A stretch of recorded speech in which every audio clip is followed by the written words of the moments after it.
Across the Fence, a science and technology competition involving students across Vermont. We'll see the student-made robots and talk with the Dean of UVM's College of Engineering and Mathematical Sciences. Good afternoon and thanks for joining us. I'm Judy Simpson. In education today, there is an emphasis on science, technology, engineering, and math, also known as STEM. From elementary through high school, teachers are coming up with new ways to integrate STEM learning into their classrooms. At the University of Vermont, a new STEM building complex is currently under construction. It will bring state-of-the-art classrooms, laboratories, and expanded research opportunities to the campus. The university's College of Engineering and Mathematical Sciences is also committed to expanding STEM learning opportunities for K through 12 students around the state. Already, the college hosts a number of educational events and camps for Vermont students throughout the year. The college recently invited middle and high school students to tackle an engineering challenge. Across the Fence's Rebecca Gollin tells us more.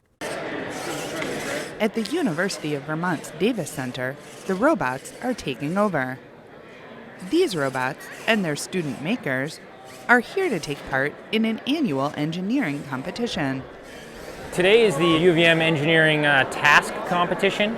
It's an annual engineering competition that UVM hosts that provides opportunities for high school students and middle school students to compete in sort of real-world engineering tasks.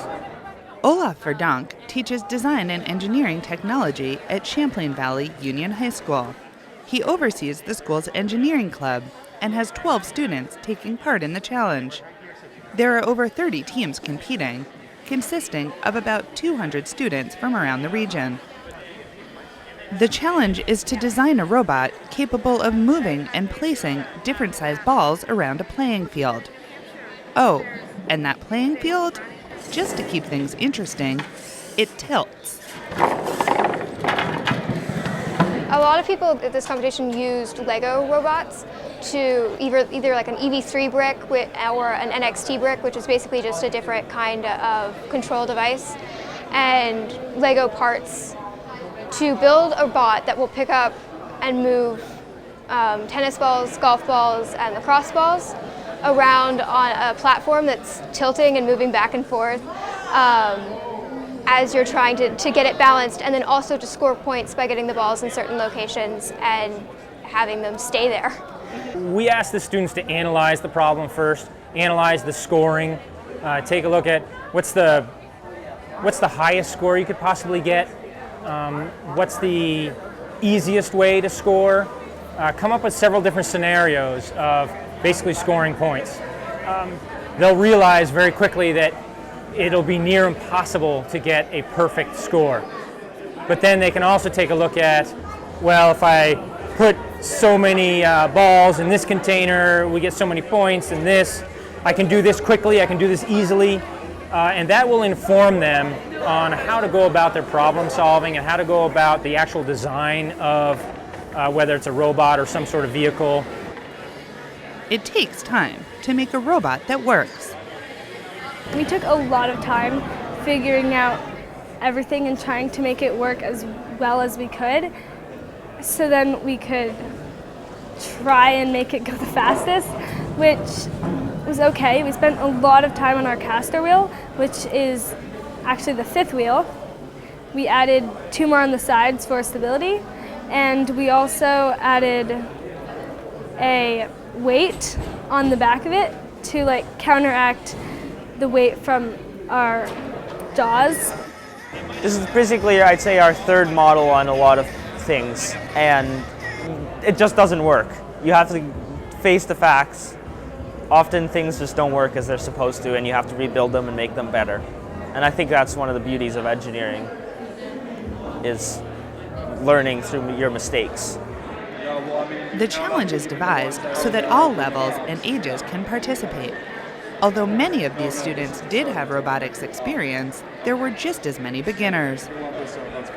Oh, I learned so much. It was because I walked in knowing nothing really about how Lego programming works and how all of the robotics interfacing works, especially with how to connect motors. So I learned a lot about programming and just how to make a bot do what I want it to do, not just in my head, but actually in reality, and like take something on paper and make it into something real, which has been great and amazing. I have quite a bit of experience in terms of actually building things, but I don't have much experience in terms of presenting it and doing a competition like this, a challenge. It's different from being alone in your room working on things to actually having to present it and make it look good and show the world your project. Well, the wonderful thing about engineering is that you can come in with little to no experience or have a lot of experience and still do the same kind of work, the same kind of problem solving, the same kind of testing and failing and testing and redesigning and optimizing, whether you're in kindergarten or you're in high school or you're a professional. While this challenge was specific, the problem solving and engineering skills the kids pick up along the way translate into the real world. We have a strategic plan that calls for more engagement in what I call building a pipeline, all the way from elementary school to high school to then moving on to college. As the Dean of the College of Engineering and Mathematical Sciences, which sponsors the Task Challenge, Dr. Luis Garcia hopes that getting students engaged early on will result in a lifelong interest in the STEM fields. Research shows that we need to engage students early on, give them self-esteem, give them more opportunities to work on hands-on experiences that then will create that idea that they can do. And then hopefully that relates to having more yield students thinking that careers in STEM are areas that they want to pursue. Garcia says that having more students entering STEM fields will benefit Vermonters in the long run. Ultimately, solving the problems of the future is about making things more efficient, making them stronger, making them better, making them faster, making them more user-friendly, making them less impact on the environment.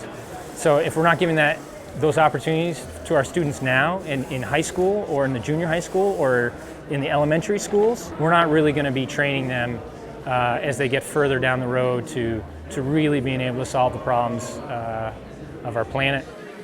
For these students, solving the problems of the future is still in the future. Right now, they're trying to get their robots to pick up some balls. And they're picking up some useful skills along the way, too. At the University of Vermont, I'm Rebecca Gollin with Across the Fence. Well, thank you, Rebecca. Joining me now is the Dean of UVM's College of Engineering and Mathematical Sciences. I want to welcome Dr. Luis Garcia. Thanks so much for coming in. Thank you, Judy, for having me. Sure. Welcome to Across the Fence. There's a lot obviously going on with that task competition. What do you hope students took away from their experience? As you saw in the video, I think the first thing is having them hands-on activities. Getting the task challenge has always been about allowing students to complete it at a level that they're comfortable with. As you heard, there are people that don't have any experience to some that are quite advanced. And what we're trying to do is show people that the whole idea is you come in, you solve the problem at whatever level you are. Some students are quite advanced. They get a lot more points. Some are less advanced. But we're hoping that we create a pipeline, the idea that everybody can do it at whatever level they are. And it was interesting, I thought, in that package that the young man said, you know, you think you can solve the problem, but then it doesn't work. So you're back to square one, which is what it's all about. Exactly. The reality is that in real world, we don't know what the right answer is. Mm-hmm. We come up with a solution, we try it, sometimes it works great, sometimes don't, and it's always evolving. And the whole idea of the challenge is, they said, Olaf on the piece, mm-hmm. the teacher that was there said, students spend a fair amount of time understanding the challenge, learning how to work with it, and then they build a prototype, they test it, and hopefully it works the first time. Most of the time it doesn't, and then you go back and redo it. Now, in conjunction with the task competition, you also hosted more than 750 students at Vermont's first statewide K-12 Maker Fair. Tell us a little bit about what the fair is all about. So in Vermont, we have a strong maker movement, people that want to build things. And it was a very natural collaboration between the task and the maker. They have a maker fair that is mainly focused for grown-ups, and we thought that by bringing the maker fair with the task, we could focus on the K through 12. And so this was partly funded by an Aiken endowment, and so it was the Aiken Maker Fair Task Challenge. And so you've been at UVM for about 2.5 years. Tell our viewers a little bit about your background and when and how your interest in engineering started. Actually, the fact of the Maker Fair is very applicable to me. My father was an engineer, and he was a maker, a thinker. And early on in my life, I became really intrigued by how things worked. And that's what I eventually turned into a career in engineering. And so I'm very committed to helping students get that discovery idea, get hands-on experience. That goes back to, too, you're saying get kids involved early. That's why I call it a pipeline, really. Starting elementary, middle school, high school, one event is not enough. We need to expose them to the same ideas. Plus, it gives them self-confidence. It allows them to understand that all problems are things that we work on. There's no one answer to any one problem. There's a number of solutions, and we can all contribute to making it better. And it's not just all in books either. That's what I tell people when I talk to them about recruiting. I said, if I could learn golf by reading a book, I should be a perfect golfer. Right. It's actually, you learn concepts and then you have to practice.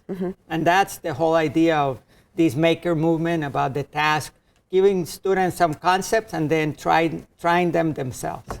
Now, at Colorado State University, a major part of your work involved water. How different are water issues in the West to water issues in the East? Well, water is critical everywhere you go. In the West, water quantity is more of an issue. There's not enough water in many places. In the East, water quality has been more of an issue. Here in Vermont with Lake Champlain, we certainly are very aware of that. And now with Flint, Michigan, and the issues there. So water is a huge issue wherever you go, whether it's quantity or quality. They're both actually, to a certain extent, mixed. What are some of the key research projects that involve the College of Engineering and Mathematical Sciences? Oh, that's huge. I am so fortunate.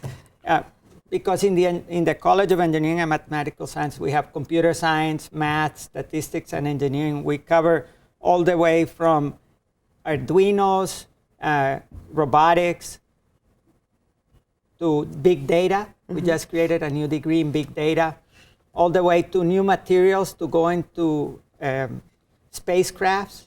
And so we're nanotubes, smart materials, you name it. We have people that are working on lung sealing fibers, so basically medical application.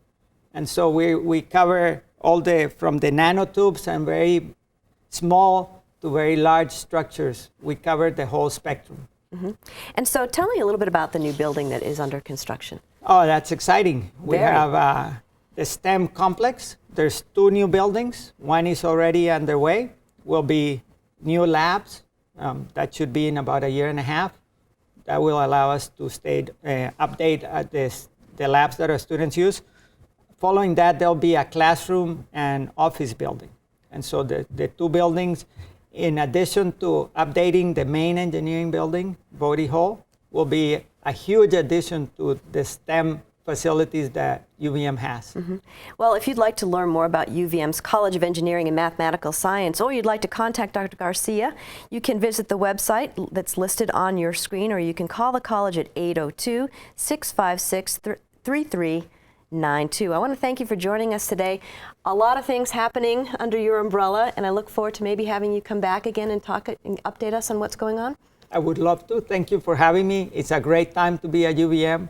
It's a great time to be considering a STEM field discipline. Exciting. Thank you so much. That's our program for today. I'm Judy Simpson. We'll see you again next time on Across the Fence.